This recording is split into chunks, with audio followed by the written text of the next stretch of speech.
Taigi, ačiū labai už tai, kad pakvietėt mane šiandien. Tai didelis malonumas klausytis jūsų visų. Tikiuosi, esate pasirengę paskutiniam užsiėmimui, paskutiniai daliai. Prieš pradedant diskusiją, aš trumpai papasakosiu apie Norforsk. Taigi, Norforsk yra mokslinių tyrimų finansavimo institucija. Ji priklauso prie ministrų tarybos ir tai skatinamas bendradarbiavimas šiaurės regione ir šiaurės šalis tai pagrindinė vertybė. Mes taip pat paskutiniaisiais metais turime daug platų bendradarbiavimą su Baltijos šalių tyrimų taryba. Čia nuotraukos iš Oslo, mes ten įsikūrę. Bendradarbiaujant su nacionaliniais finansuotojais Šiaurės ir Baltijos šalyse, Norforsk koordinuoja pasiūlymus tyrimo temoms. Ir šitoje skaidrėje pateikiama, kokios sritis šiuo metu tyrimo sritis, kuriomis užsiima Norforsk. Mes čia matome, kad pagrindinis finansavimas yra iš šiaurės šalių ministrų tarybos, tačiau gaunam finansavimo ir iš kitų 3 bent minimum šalių, kad galėtume pradėti kvietimą. Taigi viskas priklauso nuo finansavimo dalių ir tada jau galima užsitikrinus finansavimą iš kitur, galima ir kreiptis ir Norforsk finansavimą ir grantai duodami priklausomai nuo mokslinės vertės ir nuo pridėtinės vertės, kuri sukuriama. Pastaraisiais metais tai buvo šaukimas projektui nuo Šiaurės Baltijos šalių migracijai ir integracijai. Ir šitie 4 projektai, kurie šioje skaidrėje išvardinti, tai apima Šiaurės šalių, Baltijos šalių tyrimo projektus. Tai yra, pirmas yra lingvistinė integracija pabėgėlių vaikų ir jų šeimų, tai daugiausiai iš Ukrainos ir čia dalyvauja Estija, Latvija ir Lietuva. Ir rezultatai šito tyrimo projekto bus moksliškai pagrįstos rekomendacijos praktikams ir politikos formuotojams. Mes turim kitą projektą apie Transcarenet. Tai tema, kas rūpinsis pagyvenusiais žmonėmis, kai mes išvyksime. Toliau kitas Polidera yra politinė įtrauktis radikalizacijos epochoje. Ir 4, PATS vadinasi, tai kaip pagerinti moterų prieigą prie sveikatos priežiūros, sveikatos apsaugos Norvegijoje, Švedijoje ir Estijoje ir ypač psichinės sveikatos, skiepų srityje. Ir tai nukreipta į skaitmeninius sprendimus, kurie suteikia pabėgėliams moterims lengvai suprantama ir pritaikyta informacija, kuri padeda jiems suprasti, kaip veikia sveikatos apsaugos sistema. Šitie projektai dar tik prasidėjo ir tikimės, kad resursai iš jų bus prieinami 27-28 metais ir jeigu norite daugiau sužinoti apie šios projektus, tai štai čia mūsų svetainės adresas. Norforsk taip pat remia keletą iniciatyvų apie ukrainiečių integraciją Šiaurės šalių ir Baltijos šalių regione. Šis tai yra tinklo sukūrimas ir jis vadinasi Hromada. Vėliau dar pakalbėsim apie šitą svarbų tinklą. 2 ataskaitos buvo publikuotos. pagal 2 tyrimo projektus, tai apie pavadinimą ir Influx ir Noratin. Šitie ten yra publikuoti apie integraciją pabėgėlių mūsų regione. Na, o dabar tęsime tokią panelinę sesiją. Ant scenos pakvietėm 3 ekspertus, kurie papasakos apie jų svarbius tyrimus. Tai bus diskutuojama apie tai, kaip migrantų integracija gali būti panaudojama formuojant politiką ir priimant sprendimus. Taigi Agne Asland iš Norvegijos iš Oslo Metropolitan universiteto Norvegijoje. Taip pat kviečiame Dartą Pelsę iš idėjų organizacijos Providus Latvija. Ir galiausiai Fjola Marija Larusdottir iš švietimo ir mokymo centro Islandijoje.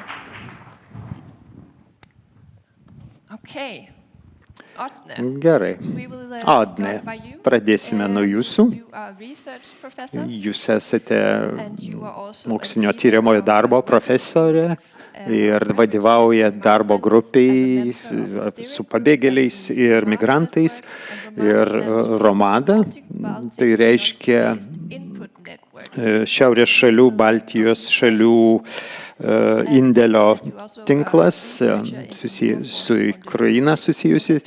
Ir taip pat, kaip sakėm, kad Noratin taip pat projekte tai skirta Ukrainos pabėgėliams ir Norforsk finansuoja tai.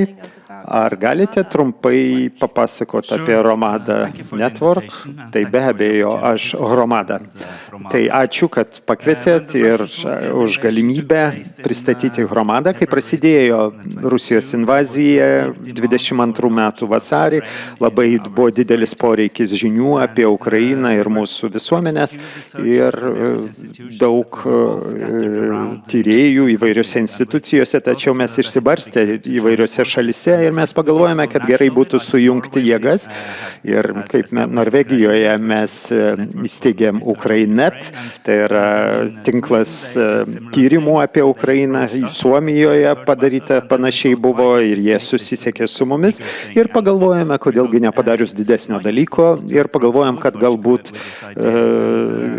galima būtų kreiptis iš Norforsk, pasakė taip, ir jie pasakė, kodėlgi netraukti jums Baltijos šalių, ir mes pasakėm, o, taip.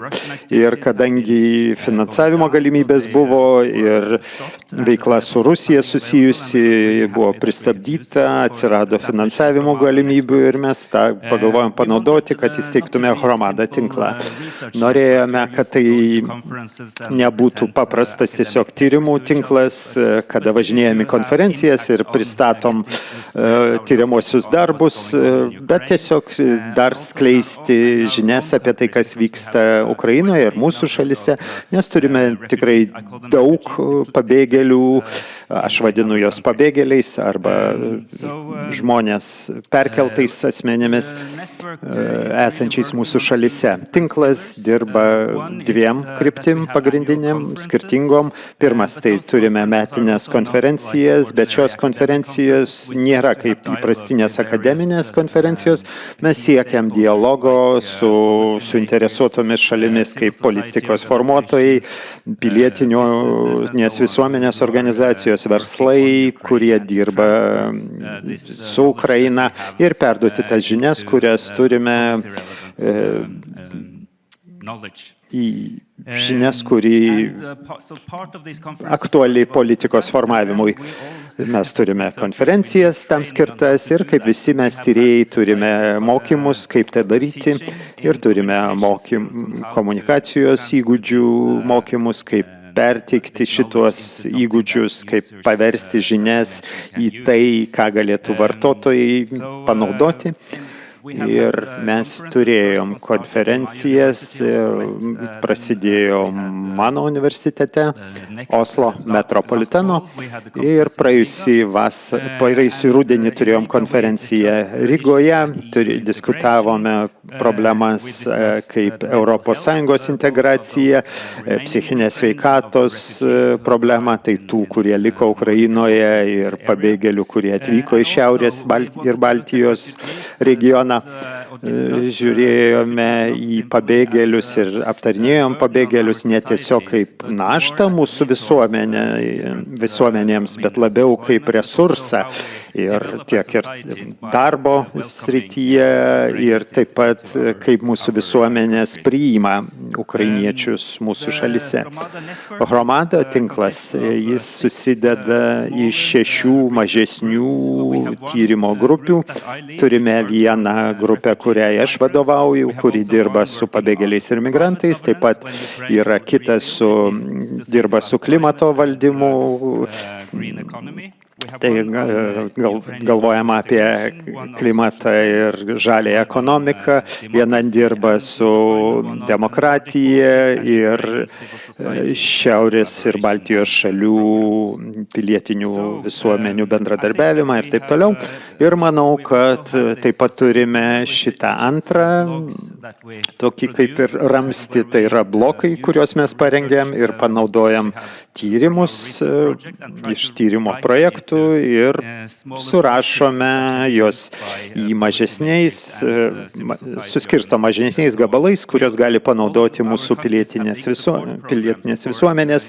Mūsų šalis turi didelę paramos programas Ukrainai ir mes kaip tyrėjai atlikome tyrimus įvairiomis temomis, ir kurios gali prisidėti prie to. Taigi Hromados svetainėje galite rasti, tai lengva rasti internete, tai yra tokie sublokuoti gabalai, ką galima padaryti tinkamai taikos susitarimui tinkamam, taip pat apie Ukrainos pabėgėlių paramą mūsų šalyse. Tai tokios yra pagrindinės idėjos. Tai ačiū, Agne, už tai ir grįšim dar prie jūsų, kad pakalbėtume apie Nordforsk finansavimą Norretin projektui. Dagne, jūs dirbate kaip Latvijoje Providus. Jūs taip pat dalyvavote Foreign One projekte ir dabar atliekate tyrimą, kaip Latvijos savivaldybės priėmė Ukrainos pabėgėlius. Latvija, kaip ir kitos Baltijos šalys,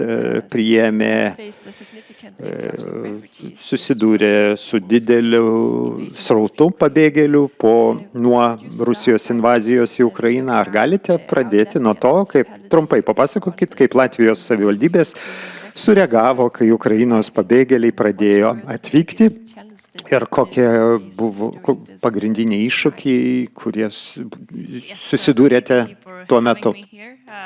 Tai pirmiausia, noriu padėkoti, kad mane pakvietėte. Iš tikrųjų labai smagu susitikti su projekto dalyviais. Dabar mes vykdome tyrimą apie savivaldybių gebėjimus. Ir mes girdėjome daug įvairių dalykų per šias dienas ir iš tikrųjų buvo didelė reakcija į krizę. Jeigu mes pasižiūrėtumėm į prieglobsčio prašymus 2024 metais, mes turėjom daugiau kaip 67 000 prašymų ir skaičiai iš tikrųjų yra labai dideli ir sistema tikrai nėra pajėgi priimti tiek daug Ir vyriausybės reakcija buvo sukurti šį įstatymą dėl ukrainiečių, pagalbos ukrainiečiams. Ir kaip Suleiman minėjo, viskas yra centralizuota ir integracijos veikla yra vykdoma nevyriausybinių organizacijų. Bet kadangi skaičiai yra žymiai didesni negu Latvija yra mačiusi anksčiau, tai yra tas perėjimas į vietos lygmenį ir tai reiškia, kad savivaldybė suteikia pirmąją pagalbą, nes žmonių atvykstančių skaičiai į vairias savivaldybės yra labai dideli. Daug žmonių atvyko į rytinės savivaldybės ir sostinę, taigi jie prisitaikė prie situacijos skirtingai. Buvo daug iššūkių ir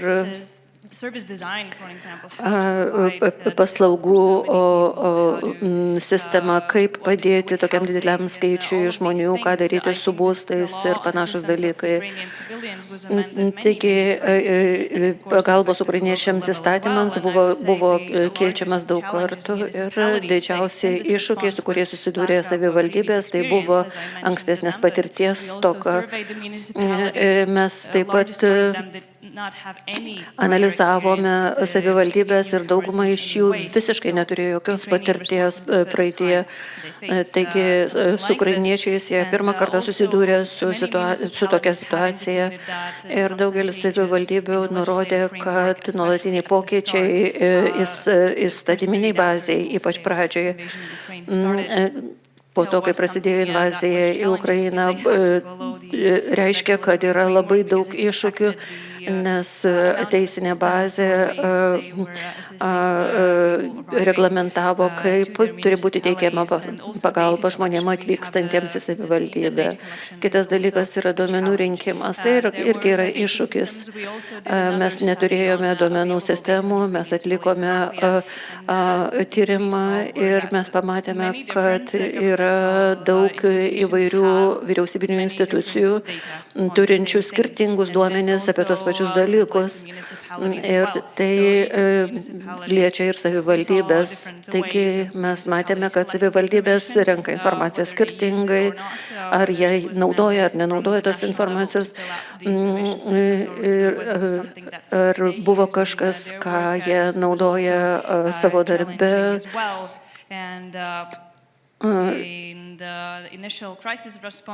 Ir pirminio reakcijos į krizę laikotarpio metu mes kalbėjome apie perdegimą. Atvykstančių žmonių buvo daug, reikėjo sukurti ir adaptuoti daug pagalbos sistemų ir tikrai mes matėme daug perdegimo atvejų, nes ypatingai mažesnėse savivaldybėse buvo vienas žmogus, į kurį buvo kreipiamasi, kuris buvo atsakingas. Ir visą tai turėjo daryti šalia kitų pareigų, kurias žmogus turi daryti savivaldybėje. Kalbant apie pirminę reakciją, kokie yra pagrindiniai iššūkiai, skatinant integraciją, ar yra reikiamos priemonės, pajėgumai. Aš sakyčiau, kad kalbant apie teisinę bazę, tai yra vis dar reakcija į krizę, nes pagalbos ukrainiečiams įstatymas sako, kad pagalba turi būti teikiama tol, kol tęsis Rusijos plataus masto invazija.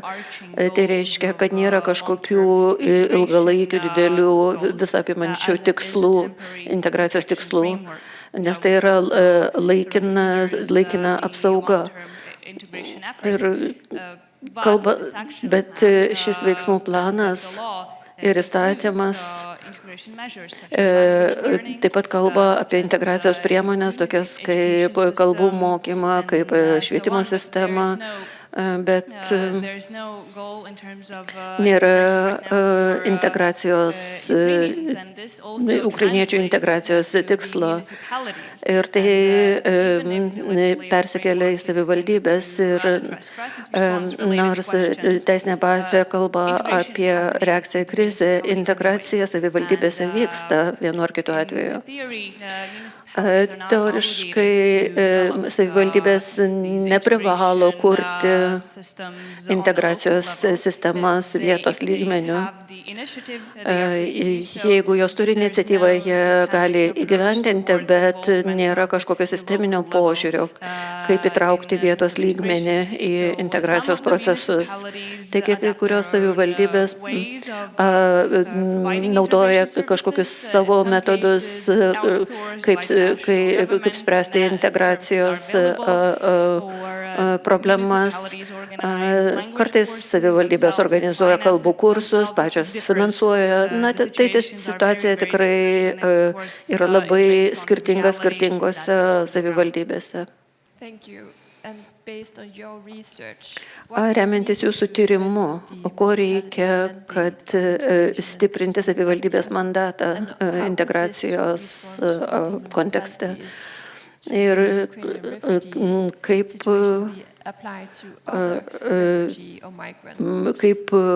tai, kas yra daroma su ukrainiečių pabėgėliais, turėtų būti perkelta į darbą su kitais pabėgėliais. Aš sakyčiau, kad pirmiausia svarbu išsiaiškinti, kas už ką atsakingas, koks yra savivaldybės, ministerijų vaidmuo. Tai yra horizontali politika ir jeigu nėra konsensuso, kas ką daro, tada viskas gali pasidaryti labai sudėtinga. Ir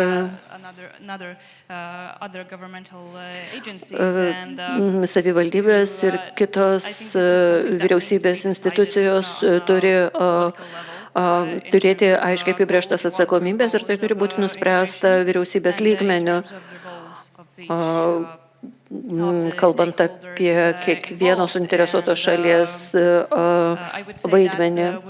Ir aš sakyčiau, kad tai yra susiję su mandato stiprinimu ir yra svarbu suprasti, ką pajėgios padaryti savivaldybės.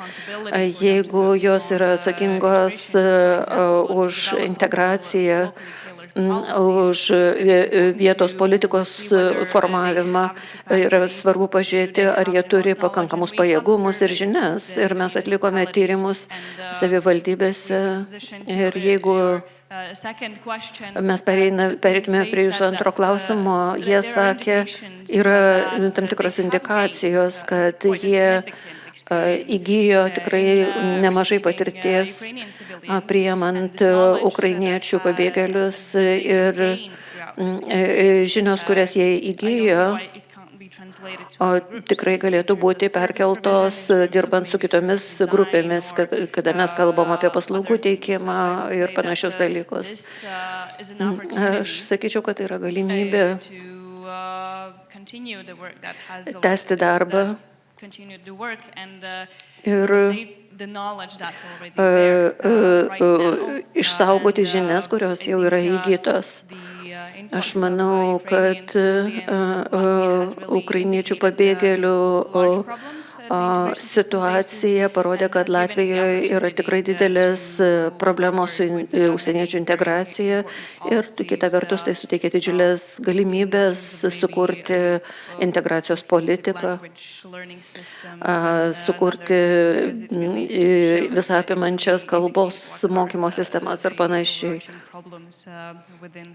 Nes tai rodo, kad parodė, kokias problemas integracijos sistemoje mes turime. Tai buvo tikrai įdomios įžvalgos ir jūs pateikėte mums aišku paveikslą apie tai,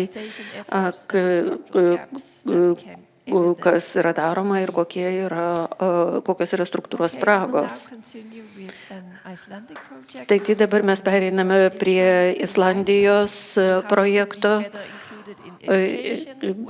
Mes Pažiūrėsime, kokia situacija yra Islandijoje. Imigrantų labai ženkliai padidėjo nuo 3,5 iki 18% 24 metais.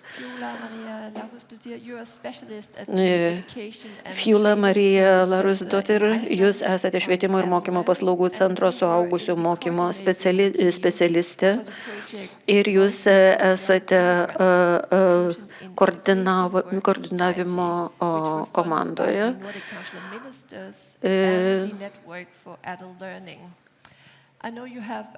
Aš žinau, kad jūs parengėte pranešimą, taigi mes paprašysime dabar kitų atsisėsti salėje ir aš noriu užduoti 2 klausimus.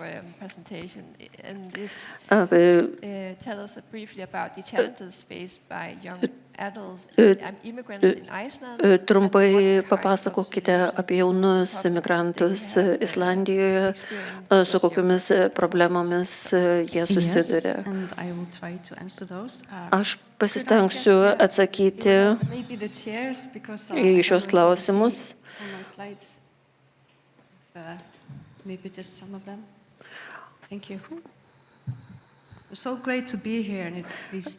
Tikrai smagu būti čia. Šios dienos buvo labai informatyvios.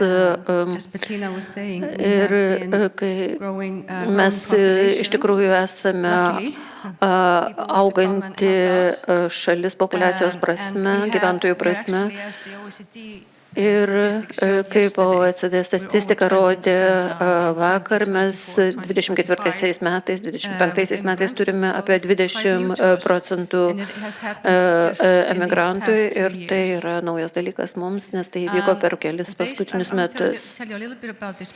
Aš truputėlį papasakosiu apie šį projektą, kurį mes turėjome 23 metais ir noriu suteikti šiek tiek konteksto apie socialinius partnerius. Tai buvo projektas, kuris apėmė žmonės, kurie neturėjo vidurinio išsilavinimo. Mes bendradarbiavome su 14 mokymosi visą gyvenimą centrų. Ir mes kvietėmės specialistus, kurie kalbėjo apie poreikius skirtingose regionuose, nes Islandijoje labai daug kaimo vietovių. Ir nors mes esame labai maža šalis, pas mus problemos dažnai yra tos pačios kaip didelėse šalise. Projekto pagrindinis tikslas, kadangi mes švietimo centras, mes turėjome tam tikrus įrankius, kuriuos mes kūrėme eilę metų ir mes pasirašėme paslaugų sutartį su švietimo ministerija. Taigi pagrindinis tikslas buvo mokymosi keliai šiai tiksliniai grupiai. Ir taip pat mes turime švietimą vadovaujantis tam tikrais darbo kriterijais. Taigi tai yra priemonės, kurios finansavo mūsų partneriai ir buvo labai svarbu išsiaiškinti, kokie yra įgūdžiai reikalingi konkrečių laikų ir taip pat mums reikėjo pagalvoti, kaip geriau dirbti su oficialiais dokumentais. Ir dabar, kad atvyko paskutinė grupė ukrainiečių, jau mes turėjom tam tikrą supratimą, tam tikrų žinių. Mes mokėmės iš šiaurės šalių patirties, tai buvo bendra iniciatyva ir mes palaikome įtraukti į darbo rinką ir visuomenę. Taip pat mes stiprinam bendradarbiavimą įvairių veikėjų, įvairių suinteresuotų šalių. Ir mes akcentavom įtrautimą į švietimą, darbą ir visuomenę. Ir tai yra labai svarbu. Mes supratome, kad negalima akcentuoti tik tai vieną iš šitų sričių. Mes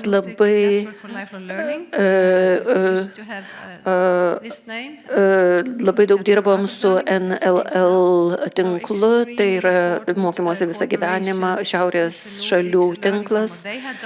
Ir mes žiūrėjome, ką jie padarė, kad mes suprastumėm, ką daryti toliau ir kaip įtraukti įvairius žmonės. Jie padėjo mums publikuoti mūsų mokslinius darbus. Čia yra modelis, vienas iš tinklų, kurį naudoja NLL, tai yra dizainų pagrįsta tyrimai. Ir mūsų pagrindinis dėmesys buvo skiriamas skaitmeniniai įtraukčiai. Tai yra labai svarbus faktorius, į kurį reikia atkreipti dėmesį. Mes sukūrėme panašų procesą ir galutiniai vartotojai yra šio modelio centre. Tai yra situacija ar patirtis tikslinės grupės, tai yra viduryje. Ir tada yra bendros pastangos, įsiklausant į galutinių vartotojų balsus, kada mes kuriame prasmingesnius ir tvaresnius dalykus, atsižvelgiant į galutinių vartotojų poreikius. Nes tai yra labai svarbu, kad tai būtų kelionė, kurioje dalyvauja įvairūs aktoriai. Taigi mes pradėjome nuo problemos identifikavimo. Mes turėjome seminarą, kurio metu buvo kuriami sprendimai testuojami. Po to šie sprendimai buvo testuojami su gyvai žmonėmis, kad išsiaiškintumėm, ką galvoja emigrantai. Na ir toliau sprendimų sklaida. Ir mes turime įvairius šio modelio komponentus. Referencinė grupė buvo gana didelė, tai buvo įvairios suinteresuotosios šalis, tai buvo pusiau atvira, nes mes pradėjome nuo 20 žmonių grupės ir tada kažkas paklausė, kodėl būtent šitie žmonės įtraukti, kodėl šita organizacija įtraukta. Mes sakėm, todėl, kad mes su jais susisiekėm. Mes turėjom fokus grupės tam, kad galėtumėm nustatyti iššūkius. Mes turėjom amžiaus kriterijų nuo 8 iki 35 metų, toliau mes turėjom kalbos įgūdžius islandų arba anglų ir taip pat kiti kriterijai buvo susijęs su darbais, išsilavinimu ir visuomenė. Mes atlikome įmonių tyrimus, mes dirbome su 3000 kompanijų, ne visi noriai atsakinėjo mūsų klausimus, todėl tai nebuvo labai tikslu. Vyko projekto konferencija, kurioje dalyvavo 86 dalyviai iš 26 šiaurės šalių. Na ir mes galiausiai padarėme išvadas. Pagrindiniai iššūkiai, tai buvo klausimas. Yra, kad trūksta informacijos ir gairių, nurodymų, kaip ir ką reikia daryti. Kitas dalykas yra kalbos ir galimybė pasinaudoti mokymo paslaugomis, nes dauguma žmonių, kurie atvyksta į Islandiją, jie dirba arba žmonės atvyksta tam, kad susijungtų su savo šeimos nariais. Kitas dalykas yra prietarai, nusistatymai prieš emigrantus. Mes galvojam, kad mes tarsi ir nesam prietaringi ir nusiteikę, bet akivaizdu, kad emigrantai dažnai galvoja kitaip.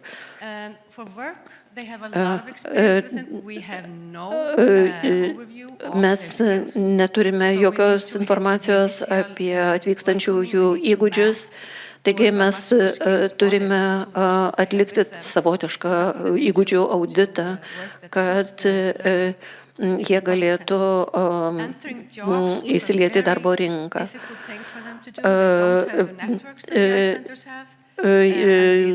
Atvykę žmonės neturi informacijos, kurią turi Islandai, ir jiems susirasti darbą yra tikrai sudėtinga, nes tikrai yra sunku tiesiog gauti darbą, nusiuntus reziumė arba pasakius, kad aš esu geras darbuotojas. Darbuotojų apmokymai darbo vietoje vėlgi yra kartais problema, kartais darbuotojų yra pasakoma, eik prie registracijos stalo, darbuotojas nuėjo ten, bet jis nemoka kalbos ir jam yra sudėtinga. Nes iš tikrųjų vadovai ir kolegos nėra labai paslaugus, jie nesistengia padėti emigrantams darbe. Ir įmonėms tikrai yra dar kur pasitempti šitoje srityje. Be abejo, tai yra daroma, bet ne visada nuosekliai. Ir kaip jau buvo šiandieną minėta ne vieną kartą, kad yra labai svarbu turėti pagalbos tinklą ir informacijos tinklą. Reikia reikia įforminti galimybę pasinaudoti informaciją ir pateikti informaciją apie darbo ir mokymosi galimybės. Taigi tai yra dalykas, kurį mes turim padaryti. Taip pat mes turime steigti viešas erdves, kur žmonės galėtų bendrauti.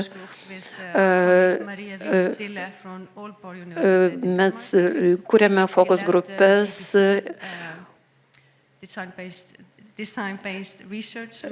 ir pasitelkėme dizaino pagrįstą tyrimo metodą. Ir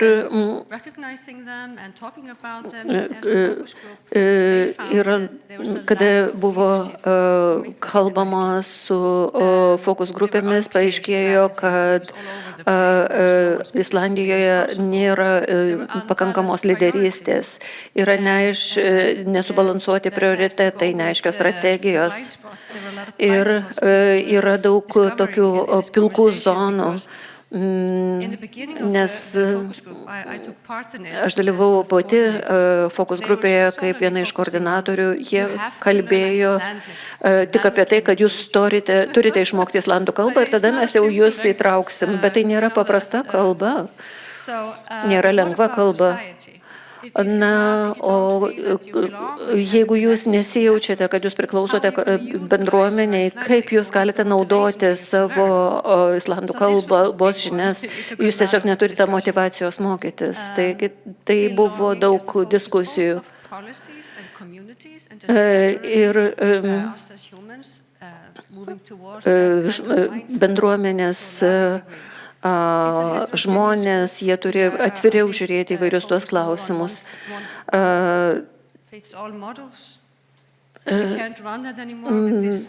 Mes tikrai patirime daug sunkumų, kadangi daug atvykstančių žmonių ir mes jau tikrai dar daugiau priimti nelabai galėtumėm. Ir jeigu imigrantas kalbėtų islandiškai, aš labai greitai peršokčiau į anglų kalbą ir mes kalbėtumėmės anglų kalbą, nes aš nebūčiau pakankamai atspari padėti ir klausyti islandų kalbos. Ir mes suprantame, kad taip kartais tai yra tikrai pilka zona. Ir identiteto problemos, ką aš esu šiame kontekste. Įmonių tyrimas. Kaip aš sakiau, mes tyrėme 3000 kompanijų ir mes taip pat turėjome fokus grupę. Ir aš žinau, kad Šiaurės šalių platformoje tai yra taip pat daroma ir mes turėjome pasižiūrėti, kaip įmonės priima imigrantus, kaip juos moko ir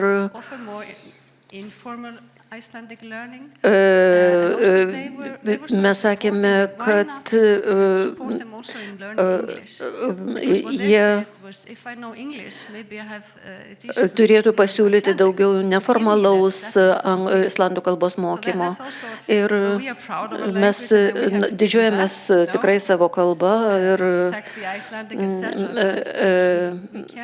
mes turime nepamiršti, kad kita vertus anglų kalba gali būti ta kalba, kuri leis žmogui jaustis įtrauktam. Mes turime vieną programėlę, kuri vadinasi Baratala. Tik kalbėk ir ji padeda įmonėms naudotis žodžių katalogu, kuris yra susijęs su jų darbu. Ir imigrantai gali savarankiškai naudoti šią programėlę. Taigi mes turime Elitas ir Marija Vitilė, tyrėjus. Ir tai buvo rezultatai, kuriuos jūs tikrai puikiai žinote po šių 2 dienų ir man nereikia jų kartoti. Tai yra, aš sakyčiau, kad mentoriai ir informaciniai gidai yra labai svarbu dalykai. Čia yra šita mokymas islandų kalbos, aš sakyčiau, mokymasis islandų kalbos yra svarbiau. Mokymas kalbos darbo vietose, kaip tai yra daroma kitose šalyse, mes irgi pradedame tai daryti ir be abejo mes turime problemą su mokyklomis, nes jas ateina daug vaikų. Na ir pilkosios zonos, tiesiog pakalbėkime apie tai. Kada mes išgirdome, ką galvoja imigrantai, jie sakė, kad jie norėtų būti integrali sprendimo proceso dalis. Programos neturėtų būti kažkokio greito sprendimai ir turėtų būti vengiama mąstymo, kad vienas dydis tinka visiems, nes imigrantai yra labai įvairiapusė, įvairialypė grupė. Ilgas informacijos platinimo sąrašas, bet aš tiesiog noriu akcentuoti, kad 24 metais buvo ypatingas dėmesys skiriamas bendradarbiavimui su kitomis institucijomis. Taigi dabar mes turime šį ciklą ir mes galime regionuose taip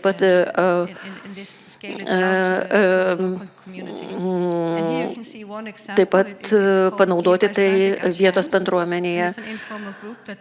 Ir yra grupė, kuri vadinasi Suteikite Islandijai galimybių.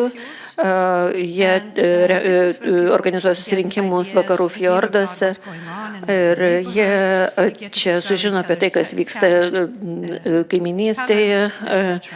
Jie bendrauja ir taip toliau. Taigi tai mano toks ilgokas atsakymas į jūsų 2 klausimus. Ačiū.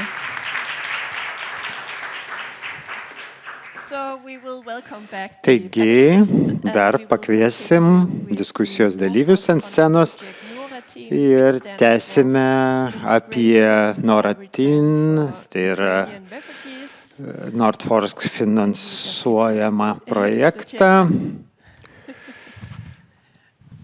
kuris reiškia Ukrainos pabėgėlių integraciją ar sugrįžimas. Taigi, Agne, esate šio projekto dalis, o jūsų projektas lygina pabėgėlių integracijos padėtį Norvegijoje, Danijoje, Švedijoje ir Suomijoje.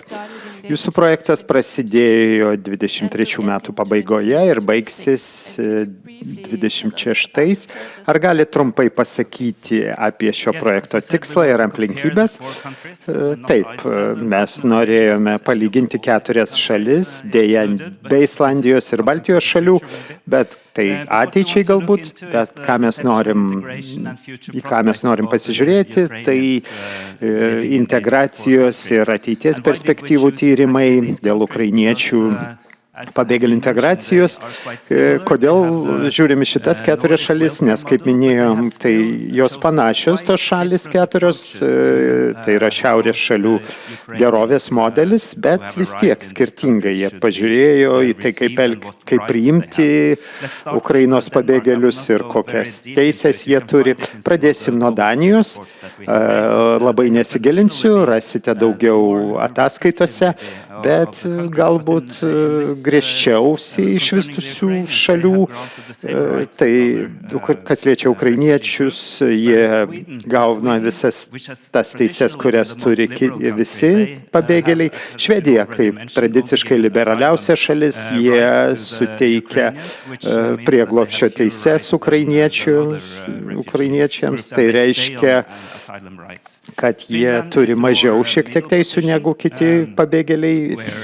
Suomija yra vidurinėje pozicijoje, kada jie gauna daugiau teisių, kai išbūna metus. Turiu pasakyti, kad Švedijoje padarytos reformos pastaruoju metu ir dabar šiek tiek liberalesnės taisyklės. Norvegija pradėjo kaip dosniausia, kas liečia ukrainiečių priėmimą, bet po to išaiškėjo, kad šalis gavo daugiau, gerokai daugiau negu kitos šiaurės šalys kartu paėmus 23 metais, taigi pradėjo dėti kažkokius apribojimus. Pavyzdžiui, tai kas liečia keliavimą pirmyn atgal į Ukrainą, man atrodo, vienintelė šalis Norvegija, kuri to neleidžia. Ir taip pat yra zonos, kurios laikomos saugiomis ir žmonės iš tų sričių negauna tokio pilnos apsaugos. Ir mes darome politikos analizę. Šiaurės šalyse mums labai sekasi, kad mes turime gerus registro duomenis, bet užtrunka laiko, kol tyrėjai prieina prie jų. Bet mes atlikome apklausą tarp Ukrainos pabėgėlių ir taip pat surengėm daug pokalbių, interviu su ukrainiečiais tose šalyse. Taigi mes kalbėjom, kaip jie buvo priimti, kaip integracija vyko įvairias socialinės sritis, ypač darbo, būsto rinką ir ateities perspektyvas šalyje. Taigi turėjome partnerės iš Danijos ir Švedijos, tai Danijos socialinių tyrimų institutas, taip pat darbo ir švietimo agentūra Švedijoje ir Suomijos universitetas. Taigi, kokie pagrindiniai rezultatai? Taigi, mes jau turime keletą tokių svarbių rezultatų, turime politikos tokius informaciją. Bet didžiausias dėmesys dabar tos apklausos, kurios neseniai surengtos. Mes praėjusią savaitę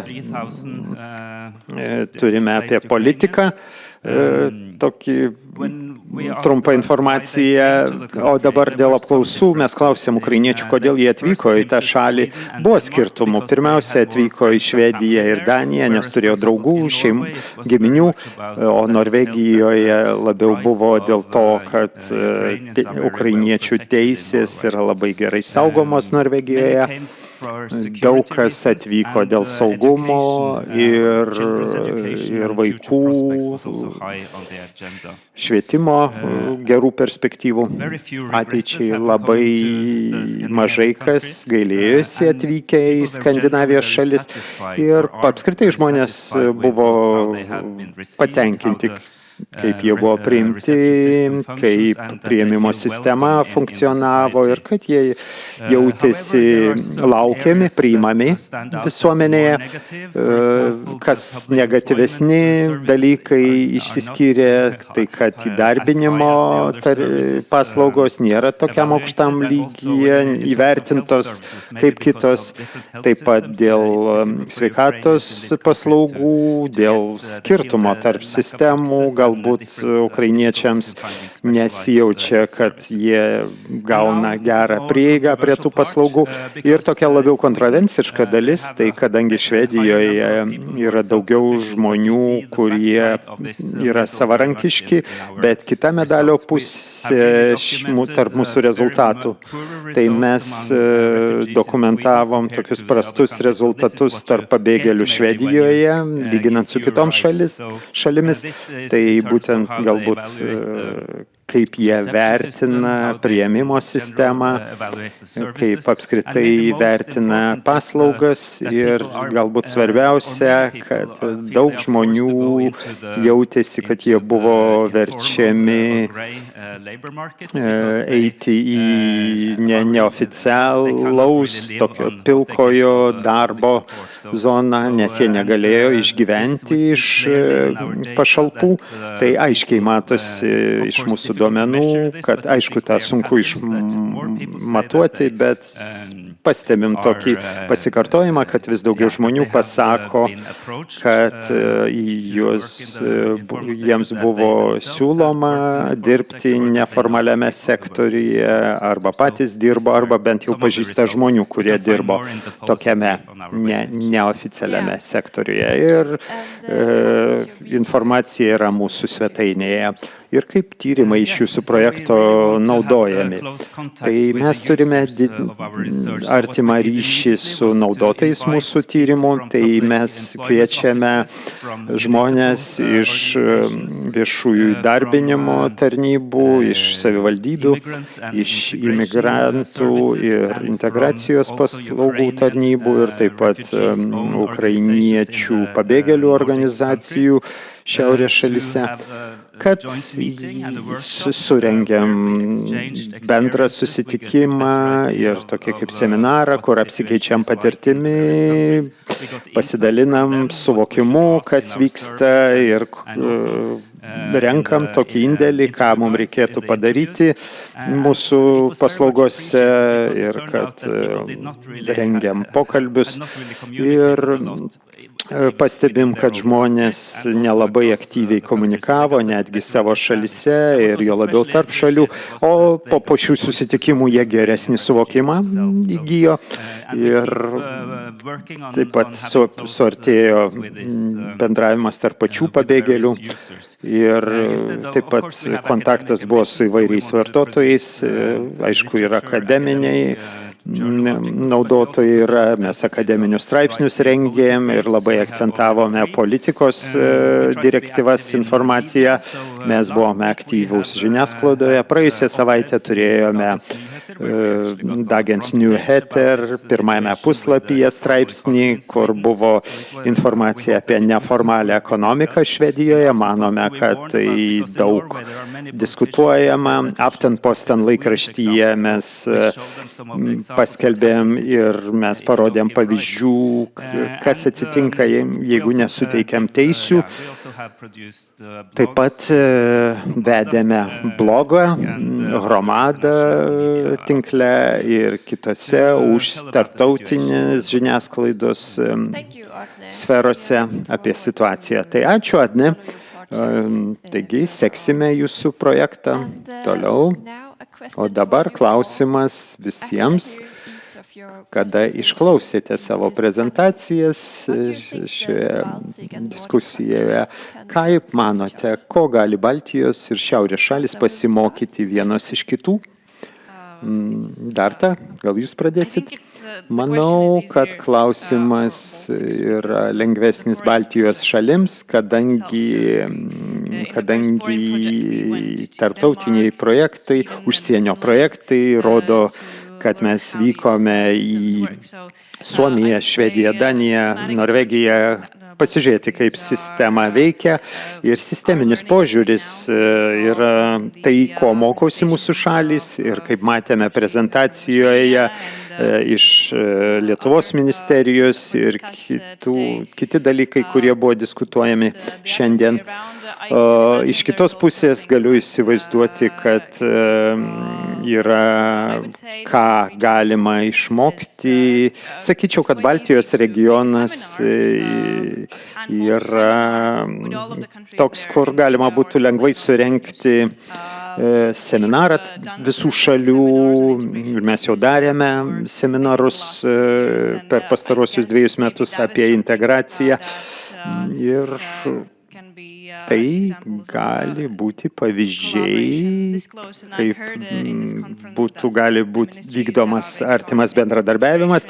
Girdėjau, kad tos ministerijos, kurios atsakingos už integraciją Baltijos šalyse, tai jie rengia susitikimus kas mėnesį, taigi manau, kad bendradarbiavimas yra labai glaustas. Tai kuo daugiau bendradarbiavimo vyks, tuo bus geriau. Ir manau, kad apie tai jau buvo kalbama šioje konferencijoje. Fiula, Marija, ar turite kažką pridėti? Na, taip, aš sutinku ir manau, kad kultūriniai mainai tokie kaip dabar, kada gyvai galime susitikti ir man labai malonu būti su jumis. Gal mes kažkaip skirtingai patiriam, ką reiškia būti imigrantų per tyrimus ir yra įvairių būdų, kaip judėti toliau, kaip silpnasias vietas apčiuopti. Ir Islandijoje po šito projekto, šitą silpnųjų vietų ar mažai pažįstamų sričių negali be kitų pagalbos aptikti šitas silpnas vietas. Taigi aš jau persiunčiau skaidres kolegų ir be abejo vėliau susitiksime ir manau, tikiuosi, kad visa tai tęsis ir kažkokia tema iš to išsivystys iš šios konferencijos. Nežinau, ar tai bus uždara, ar tai bus atvira, bet vis tiek yra daug dalykų, kuriuos reikia suvirškinti, tame tarpe ir man. Manau, kad iš darbo su Hromada ir šitos konferencijos yra daug dalykų, kurių galime pasimokyti vieni iš kitų. Galime mokytis iš Baltijos šalių, kurie priėmė gerokai daugiau Ukrainos pabėgėlių negu mes. Manau, kad mes gavome daug pabėgėlių, bet jeigu žiūrėt pagal gyventojų skaičių, tai Baltijos šalis priėmė gerokai daugiau. Ir jie gan sėkmingai su tuo susitvarkė. Aišku, buvo iššūkių ir kad kaip mobilizuota pilietinė visuomenė šitoje srityje, tai mes tikrai galime to mokytis šiaurės šalyse, o Baltijos šalis gali iš mūsų pasimokyti to, kad mes turime ilgesnę patirtį darbo su pabėgėliais, turime sistemas, kurias jau veikia ir kurias jau pradedama naudoti Baltijos šalyse. Ir taip pat aš klausiau prezentacijų ir diskutavome per pertraukas, kad būtų įdomu turėti projektą, į kurį būtų įtrauktos ir Šiaurės ir Baltijos šalys, apie jaunimą, apie jaunuosius Ukrainos pabėgėlius, nes visada yra atotrūkis, visada yra vienokia situacija suaugusiems. Jie iš tikrųjų susiduria su ypatingais iššūkiais, jie nežino, kiek jie pasiliks mūsų regione. Tuo pačiu jie turi priimti svarbius sprendimus savo gyvenime, savo ateičiai, kaip jie bus integruoti į Ukrainos švietimo sistemą, ar jie toliau mokysis ukrainiečių kalbą ir kaip tą geriau laiką išnaudoti, ar integruotis, susirasti draugų ir ar mokytis šiaurės šalių kalbomis. Tai irgi tą reikia vystyti ir manau, kad Norfolk irgi perims šitą idėją. Dabar Fiula. Kaip galime užtikrinti, kad jaunieji imigrantai aktyviai dalyvautų formuojant sprendimus, kurie įtakoja jų gyvenimus ir politiką? Ar turit kažkokių tai apmąstymų apie tai? Manau, kad šio projekto rėmose dabar projektas įgyvendinamas ir mes kalbėjome šiomis dienomis, kas atsitiks po projekto. Tai aš tikrai žiūriu ir bandau išryškinti įvairių tikslinių grupių balsus, kaip tai svarbu. Ir taip pat, kai mes nustosim kalbėti apie tikslinės grupės ir turėsime tokie visi pavyzdžius įvairovės įvairiomis formomis. Taigi pavyzdžiai, kuriuos jūs paminėjote, kada jauni žmonės turi priimti svarbius sprendimus ir jie nežino, kokia ateitis svetimoje šalyje. Taigi Islandijoje, pavyzdžiui, jie atvyko, pavyzdžiui, yra kavinė imigrantams, kurie gali ateiti ir palikti savo idėjas, refleksijai. Ir jie prašė tokių kavinių, tokių trumpalaikių. Jie naudoja socialinius tinklus, dirbtinį intelektą, gerokai daugiau negu mes vyresni. Taigi mums turime išklausyti, išgirsti, ką jie gali pasakyti. Taigi labai svarbu klausytis vartotojų. Ir aš uždarysiu šitą sesiją padėkodama už diskusijos dalyviams, už šitos įdomius pavyzdžius Baltijos šiaurės šalių regione, kaip galima rasti sprendimus tik realaus pasaulio problemoms. Ir manau, kad tai įkvėpė jūs ir galbūt stimuliuos bendradarbiavimą ateityje dėl tyrimų Šiaurės ir Baltijos šalių regione. Ir dabar vis labiau polarizuojamame pasaulyje, tai tyrimai tampa vis labiau svarbus, bent jau Šiaurės Baltijos šalių regione. Taigi dabar jau mes turime pabaigti, bet tęskime šią diskusiją toliau. Ačiū labai.